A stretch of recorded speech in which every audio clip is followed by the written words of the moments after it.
ತುಂಬ ಜನ ಹೇಳ್ತಾ ಇರೋದು ಏನಂದರೆ ಇವ್ರನ್ನ ನಾವು ರೀಲ್ಸಲ್ಲೇ ನೋಡೋಕ್ಕಾಗ್ತಾ ಇರಲಿಲ್ಲ, ಇನ್ಮೇಲೆ ಬಿಗ್ ಬಾಸಲ್ಲಿ ನೋಡ್ಬೇಕಲ್ಲಪ್ಪ ಅಂತ ಹೇಳ್ಬಿಟ್ಟು ಕಮೆಂಟ್ಸಲ್ಲಿ ಮಾಡಿ. ಇಲ್ಲಿ ಬಿಗ್ ಬಾಸ್ ಮಾಡೋ ಯಾರೋ ಕರಾವಳಿ ಭಾಗನೋ ರಕ್ಷಿತ್ ಅವರು ಕರ್ನಾಟಕದವರು, ಪ್ರತಿಯೊಬ್ಬರು ಮೂಲೆಯಲ್ಲಿ ಪ್ರತಿಯೊಬ್ಬರು ಯಾರೇ ಬಂದು ನಾವು ಕನ್ನಡಿಗರನ್ನು ನೋಡ್ತೀವಿ.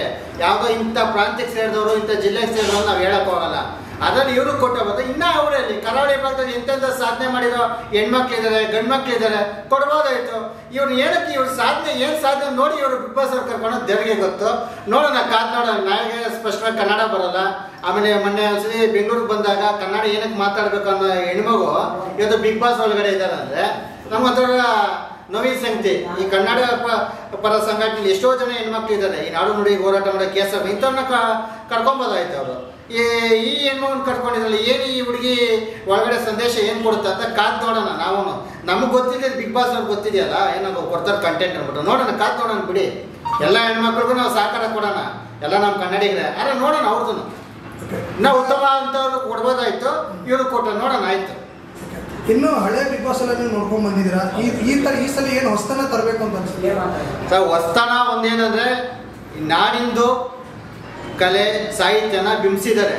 ಒಂದು ಅದನ್ನು ತಗೊಬೇಕಾದಾಗ ಕ್ಯಾಂಡಿಡೇಟ್ಗಳಲ್ಲಿ ಸುಮಾರು ಅರ್ಧಕ್ಕೆ ಜನ ಯಾರೂ ನಮಗೆ ಇದು ಸರಿಪಡಿಸಿಲ್ಲ, ನಮಗೆ ಅಷ್ಟು ಇಷ್ಟ ಆಗಿಲ್ಲ.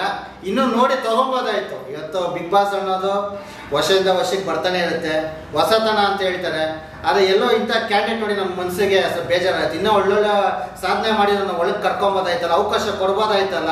ಎಷ್ಟೋ ಜನ ವಂಚಿತರಾಗಿದ್ದಾರೆ, ಕೊಡ್ಬೋದಾಯ್ತು ಅವ್ರಿಗೆ. ಇವರು ಸೀರಿಯಲ್ ಇಂಥವ್ರು ನೋಡ್ಕೊಂಡೆ ನಾವು ಏನು ಇಲ್ಲಿ ಬಂದು ಏನು ಅವ್ರು ಸಾಧನೆ ಮಾಡ್ತಾರೆ ದೇವರಿಗೆ ಗೊತ್ತು. ನೋಡೋಣ ಮುಂದೊಂದು ದಿವಸ ಬಿಗ್ ಬಾಸಲ್ಲಿ ಒಳಗಡೆ ಇವ್ರು ಹೆಂಗೆ ಟಕಫರ್ ಆಗ್ತಾರೆ ಅಂತ ನೋಡ್ಕೊಂಡು ನೋಡ್ಬೇಕು. ಅಂದರೆ ಸೀರಿಯಲ್ ಅವ್ರನ್ನ ಜಾಸ್ತಿ ತಗೊಂಡಿದ್ದಾರೆ ಅನ್ಸುತ್ತೆ. ಈಗ ಅಲ್ಲಿ ಅದೇ ಸೀರಿಯಲ್ ಅದೇ ಚಾನಲಲ್ಲಿ ಇರೋರೇ ಬರ್ತಾ ಇರ್ತಾರೆ. ಏನು ಹೊಸತನ ಏನಿದೆ? ಈಗ ಎಲ್ಲೋ ಒಂದು ಜಾಗದಲ್ಲಿ ಇರೋ ಜ್ಞಾನ ಗುರುತಿಸಿದ್ರೆ ಒಂದು ಬೆಲೆ ಇರುತ್ತೆ. ಬಂದ್ಮೇಲೆ ಅವ್ರನ್ನ ಬದುಕು ಕಟ್ಕೊತಾರೆ. ಬದುಕು ಕಟ್ಕೊಂಡು ಅವ್ರನ್ನ ಕರ್ಕೊಂಬಂದು ಇಲ್ಲಿ ಏನು ನೋಡ್ತೀವಿ ಸ್ವಾಮಿ?